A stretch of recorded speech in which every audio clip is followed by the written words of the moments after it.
All right, good morning, everyone. We're the Rounds team. I'm Chris Stewart, the team specialist, and I'm doing a master's in clinical engineering. And these are my teammates, George and Helton, the team programmers, and they are both doing masters in computer engineering. So I'd just like to talk about the name Rounds for a little bit, the definition of which is bedside visits by a clinician to evaluate and document a patient's recovery and progress. And a key part of evaluating this progress is actually measuring a patient's vitals. The downside, however, is that vitals monitoring in many hospitals is still a highly manual activity. So you can see an example of a patient chart here where nurses will actually plot by hand the measurements over time. So this is a slow and error-prone process, and the paper actually lacks the intelligence that electronic systems can have. So our app aims to solve this problem by providing a fast, effective, and simple way for nurses to measure and record a patient's vitals, while allowing them to track a patient's history and any abnormal readings that they take. So George will tell you a bit more about how this works. So our app is capable of measuring three types of vitals: heart rate, respiratory rate, and temperature. For heart rate, we use the Android camera, while we use the gyroscope to measure respiratory rate. For body temperature, we use the TI sensor tag. Next, we'll talk about the block diagram. So the view pager handles most of the user interface, while the measurement block communicates with the three different sensors. The three different sensors sends their raw data to the signal processing block, which is then saved into the patient database. The patient database can be accessed through the patient list or the vital charts. Next, we'll have a tech demo in which the scenario is a nurse is visiting a patient to check up on how they're doing. So I'll be playing the role of Nurse Chris today, and this will be my patient Helton. So he's a new patient. I'd like to get him set up. So as you can see, I've entered all his health information here. And he's equipped with a new patient armband, equipped with an NFC tag. So I just want to register that with the app, and I can do it by just tapping. Try again.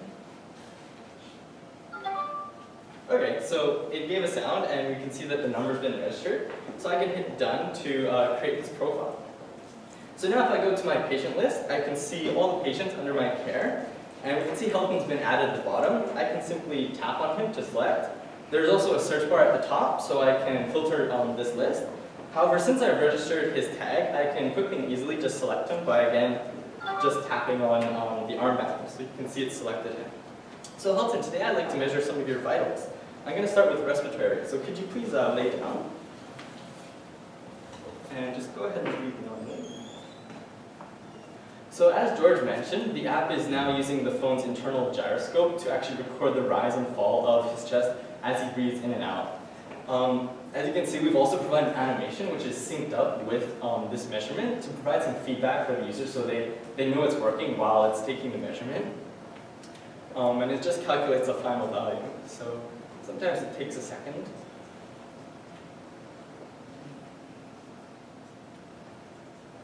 There we go. Okay, so we have a reading, 13 breaths per minute. So that looks normal. I'm just going to go ahead and hit save, and I'm prompted with a little confirmation that that's what I'm saving. So I'll hit save. However, what if Helton's not feeling that well, and perhaps maybe his respiratory rate's elevated above normal? So he's just breathing quickly now because he's not feeling so great. So we can see we have another reading. This one's quite elevated, 28 breaths per minute. It's displayed in red, indicating it's abnormal. And now if I go ahead and hit save, I'm actually presented with a bit of a warning, telling me that this is outside of the normal range. So I'm going to go ahead and measure your heart rate now. If you could just hold the phone and place your finger over the light in the camera. So what this is doing, it's actually using the light in the camera to detect the minute color changes in his finger as blood will rush in and out of his finger according to like his pulse rate. Again, as you can see at the top, the heart is changing between gray and red, and that's just some feedback we wanted to provide to users, so they know it's working while it's recording the measurement. And when it actually finally calculates a value, it'll be displayed up there in the top corner. Sometimes it takes a second.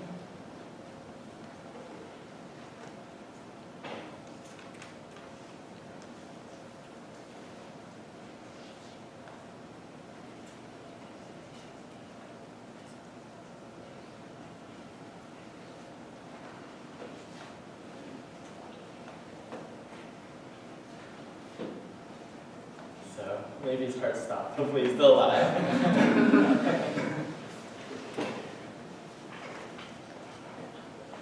Yeah, so I guess one of the drawbacks at this stage with the prototype is that it depends a lot on the placement of your finger. Okay, so we finally had about 65 looking normal. I'm going to go ahead and save that as I did before. So finally I'd like to measure your temperature.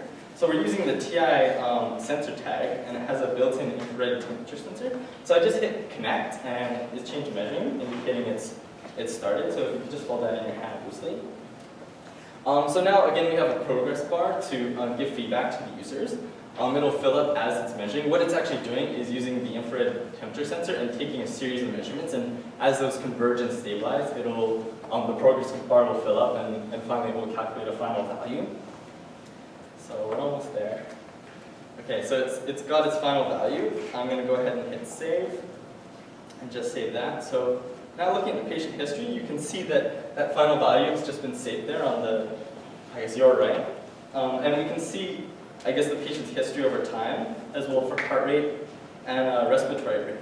So also indicated here are these two red lines. These indicate the upper and lower normal bounds. So these are actually based off of patient's gender and their age. So there's different ranges for, I guess, between male and female and different age ranges. So this is actually more customized to a patient's individual physiology.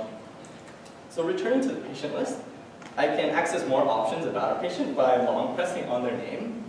So we can see I have some options saved, I can export the file, or I can delete a patient who's no longer under my care. So I want to send this to a colleague, so I'm just going to hit export. And we can see there's a variety of ways. Okay, well, there are a variety of ways to export this. Okay, there we go. So I'm going to hit Gmail, because I want to send this to one of my colleagues, or perhaps even to the patient themselves. So you can see that the app has prepared an email with an attached Excel file, including all their vitals data. Okay, so that concludes our tech demo. I think we learned a lot. We learned a ton from this project. One of the main things was that there are a lot of sensors out there. However, unfortunately, a lot of these are proprietary, so you can't really access the data except through a companion app. So one thing we'd like to do better is finding good open source apps more quickly. Yeah.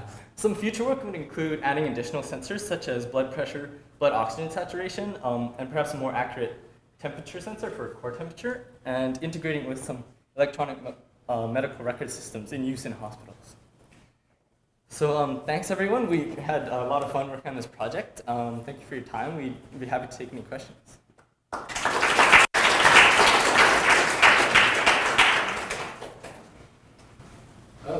Good work. It's interesting to see this come to fruition. What really needs to happen for these devices to make them practical in this situation? Like don't you want all these things kind of strapped to a patient rather than kind of 4 different things? Yeah. So make it practical. I guess that depends on the level of care. So in a more acute care setting, a more intensive patient, you're right, you would want these devices strapped to them and perhaps continuously monitoring. For less intensive patients, it's more acceptable just to take periodic measures. And that's one of the things going forward in the future would be adding the blood pressure and blood oxygenation, because those are common things measured. So it wouldn't be important to have those to actually gain acceptance into using this. What happens currently for measuring breathing rate? Does a nurse just sit there and watch you? Yeah, exactly. So they'll actually just watch and count the patient's chest as it rises and falls, usually. Okay, cool. And is this typically happening, they're always already lying down? It wouldn't be in like an ER setting or something where I might be sitting in a chair talking with the nurse? So I imagine, like, when I lie down, wouldn't my breathing rate probably go down a little bit just from the act of Yeah, so yeah, it would be different. This is usually, the patient would be lying in a bed in the ward. For the ER, it's sort of done differently. They maybe don't take respiratory rate in that case. Yeah? Just two things quickly. The heart rate using the camera, I'm just curious about the measurements off the phone. Are they like scientifically acceptable? Like, are they accurate compared to the other types of measurements that we Yeah, no, that's a good question. So the question is, are these actually accurate? So they're fairly accurate, at least for healthy patients. What we haven't really tested or been able to test is a patient that's perhaps ill and has a very different sort of measurement. So yeah, we couldn't test that on like a sick patient, but that would be something that would need to be tested and actually clinically proved before this could be, I guess, used to replace some of those systems. And I think it was actually the heart rate again. For like a patient who is not able to be up and about and, you know, respond to, Mm-hmm.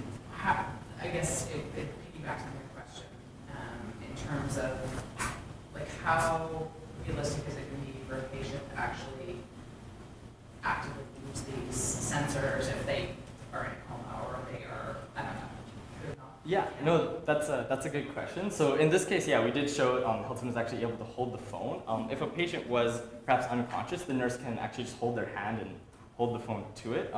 Again, moving forward though, perhaps using different sensors, such as if you use a blood oximeter, that actually does heart rate automatically as well. So yeah, there are many sort of different ways to measure those vitals, so that could change. Yeah? So, I mean, after writing this app and everything, do you guys think it would be feasible to do all those measurements simultaneously? Like in a like time crucial scenario where you... Yeah, so that's a good question. So could these all be done concurrently? Yes, depending on the sensors. So in this case, we had to do them one by one just because of how we have the sensor set up. But yeah, if you're using different sensors, you could be potentially taking multiple ones at the same time. So that is, yeah, that is very possible. It's more of a comment, but I think the cool context of this would be more in regards to home care where you don't have like, those advanced technologies available versus the hospital where you have things that can do these certain things. Yeah, so that was one of the things we were thinking that is perhaps home care nurses. So these would be nurses who actually visit people in the community who are not sick enough to be in the hospital but still may need some care. And this would be a great tool for them, and that we can envision them just going to a house and measuring someone's vitals. Yeah, so yeah. Just one last quick question. Did you write the BPM code yourself, or did you get it from someone? Yeah, it was a library, library from online. Okay. Great, thank you.